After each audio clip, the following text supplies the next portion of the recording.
पहला पाठ इब्रानियों का पत्र। जब विश्वास की साक्षी इतनी बड़ी संख्या में हमारे चारों ओर विद्यमान हैं, तो हम हर प्रकार की बाधा दूर कर अपने को उलझाने वाले पाप को छोड़कर और ईसा पर अपनी दृष्टि लगाकर धैर्य के साथ उस दौड़ में आगे बढ़ते जाएं, जिसमें हमारा नाम लिखा गया है। ईसा हमारे विश्वास के प्रवर्तक हैं और उसे पूर्णता तक पहुंचाते हैं। उन्होंने भविष्य में प्राप्त होने वाले आनंद के लिए क्रूस का कष्ट स्वीकार किया और उसके कलंक की कोई परवाह नहीं की। अब वह ईश्वर के सिंहासन की दाहिने विराजमान है। कहीं ऐसा ना हो आप लोग निरुत्साह होकर हिम्मत हार जाएं। इसलिए आप उनका स्मरण करते रहें जिन्होंने पापियों का इतना अत्याचार सहा। अब तक आपको पाप से संघर्ष करने में अपना रक्त नहीं बहाना पड़ा। यह प्रभु की वाणी है। ईश्वर को धन्यवाद। सुसमाचार संत मार्कुस। जब ईसा नाव से उस पार पहुंचे तो समुद्र के तट पर उनके पास एक विशाल जनसमूह एकत्र हो गया। उस समय सभागृह का जेरूस नामक एक अधिकारी आया। ईसा को देखकर वह उनके चरणों पर गिर पड़ा और यह कहते हुए अनुनय विनय करता रहा, मेरी बेटी मरने पर है, आइए और उस पर हाथ रखिए जिससे वह अच्छी हो जाए और जीवित रह सके। ईसा उनके साथ चले। एक बड़ी भीड़ उनके पीछे हो ली और लोग चारों ओर से उन पर गिरे पड़ते थे। एक स्त्री 12 वर्ष से रक्तस्राव से पीड़ित थी। अनेक वेदों के इलाज के कारण उसे बहुत कष्ट सहना पड़ा था और सब कुछ खर्च करने पर भी उसे कोई लाभ नहीं हुआ था। इसलिए वह और भी बीमार हो गई थी।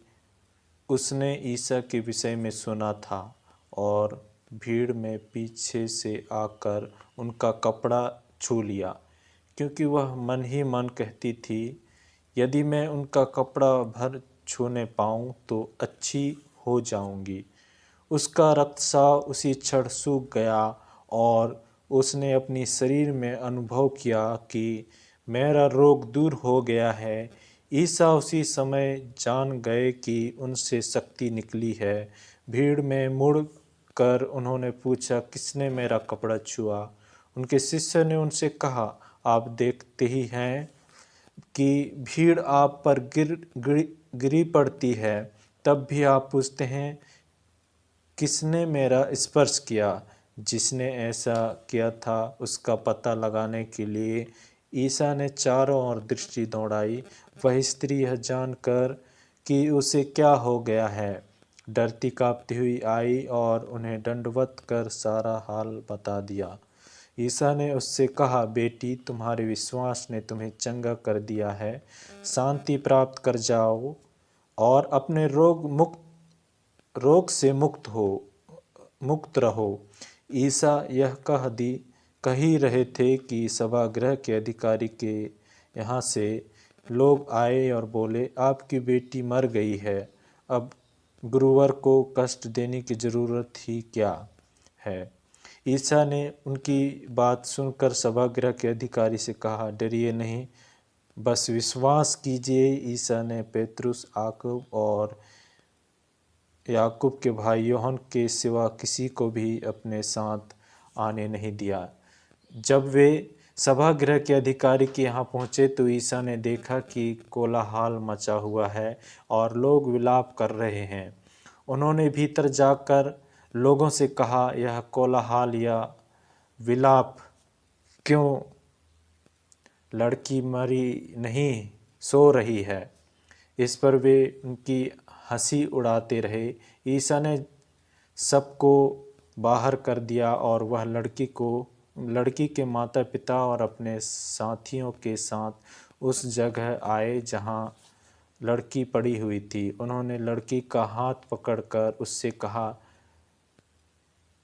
तालिया कुम, इसका अर्थ है ओ लड़की, मैं तुमसे कहता हूँ उठो। लड़की उसी क्षण उठ खड़ी हुई और चलने फिरने लगी, क्योंकि वह 12 वर्ष की थी। लोग बड़े अचंभे में पड़ गए।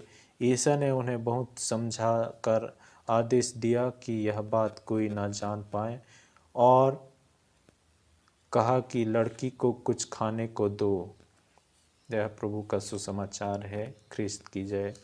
ख्रिस्त में मेरे प्रिय विश्वासियों, भाई बहनों, बाइबल में हम ईश्वर को एक ऐसे ईश्वर के रूप में पाते हैं जो मनुष्य के साधारण जन जीवन से संबंध रखते हैं। आदन वाटिका में वे आदम और हेवा को आवाज़ लगाते हैं, तुम कहाँ हो। वे जलती हुई झाड़ी से मूसा नबी को कहते हैं कि मैंने इस्राएलियों की गुहार सुनी। उसी प्रकार आज यीशु ख्रिस्त एक भीड़ से गुजरते हुए पूछते हैं कि उनके कपड़े के पल्ले किसने छुआ है। इस तरह ईश्वर हमारे दैनिक क्रियाकलापों में सम्मिलित होते हुए हमारे साथ चलते रहते हैं। बहुधा हम उन्हें अपनी आवश्यकताओं में ही ढूंढने की कोशिश करते हैं, और उन्हें हम पा भी लेते हैं, क्योंकि हमारा विश्वास बहुत ही मजबूत होता है। ठीक उसी तरह हमें हमेशा अपने विश्वास को जागृत रखने की आवश्यकता है, ताकि हम उन्हें अपने दैनिक जीवन में पहचान सकें। आइए हम प्रभु ईश्वर को धन्यवाद दें, क्योंकि उसने हमें सुंदर वचन दिए। आज बहुत ही सुंदर वचन सुनने का मौका दे। प्रभु आपको धन्यवाद देते हैं तहे दिल से, क्योंकि आपने हमें सुंदर वचन दिए।